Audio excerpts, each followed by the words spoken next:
আমাক মিছা কথা কৈছে।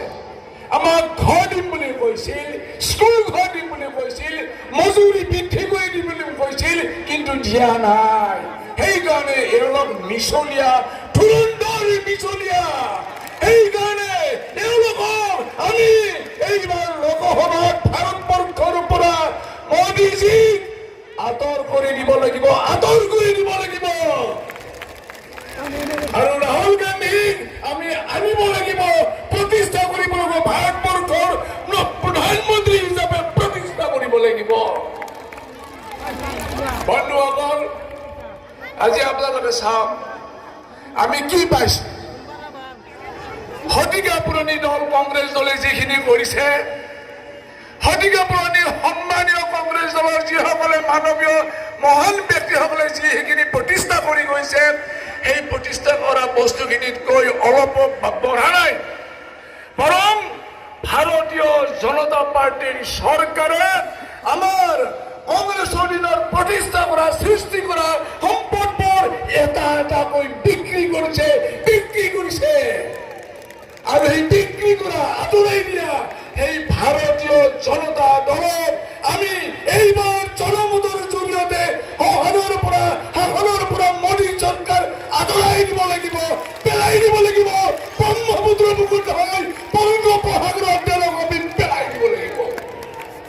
আৰু পেলাই দিবলৈ যাওঁতে আজি আমি চিন্তা কৰিব লাগিব, তেওঁলোকে যি কথা কৈ আছে আপোনালোকে গম পাব যে এই আজান শংকৰদেৱ মাধৱদেৱৰ পবিত্ৰ অসম ভূমিত তেওঁলোকে অশান্তিৰ বীজ সৃষ্টি কৰিবৰ কাৰণে অহৰহ চেষ্টা কৰি আছে।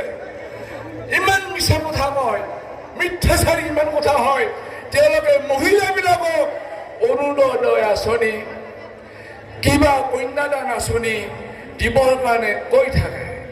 এতিয়া নিৰ্বাচনী বতৰত তেওঁলোকে একোখন ফৰ্ম ঘৰে ঘৰে অসমৰ প্ৰতিজন মহিলাৰ ওচৰলৈ গৈ গৈ হাতে ভৰি ধৰি ফৰ্মবিলাক দি আছে, ফৰ্ম।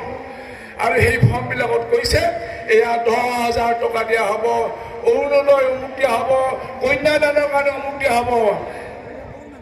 এইটো যদি আপোনালোকে চাই, সেই ফৰ্মখনত ওপৰত আছে আমাৰ ফণীভূষণ চৌধুৰী অগপৰ প্ৰাৰ্থীগৰাকী, আৰু তলত আছে পদুম ফুলৰ ছবি।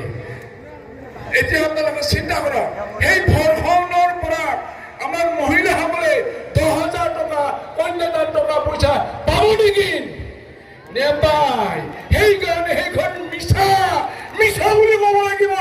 আৰু মিছা বুলি কোৱাই নহয়, তেওঁলোকে আমাৰ মহিলাবিলাকক, আমাৰ মানুহবিলাকক অপদস্থ অন্যায় কৰাৰ কাৰণে তেওঁলোকৰ ওপৰত আমি প্ৰতিবাদ কৰিব লাগিব। তেওঁলোকৰ ওপৰত আমি এনেকুৱা চিন্তা কৰিব লাগিব, আমাৰ ভাৰতীয় জনতা পাৰ্টিৰ প্ৰাৰ্থী দীপ বায়ন ডাঙৰীয়াক ভোটদান কৰি সকলোৱে তেওঁলোকক আমি বিজয় কৰিবৰ কাৰণে, কংগ্ৰেছ পাৰ্টিক আমি জয় কৰিবৰ কাৰণে আমি সকলোৱে চেষ্টা কৰিব লাগিব। আমি এইটো কথা মনত ৰাখিব লাগিব।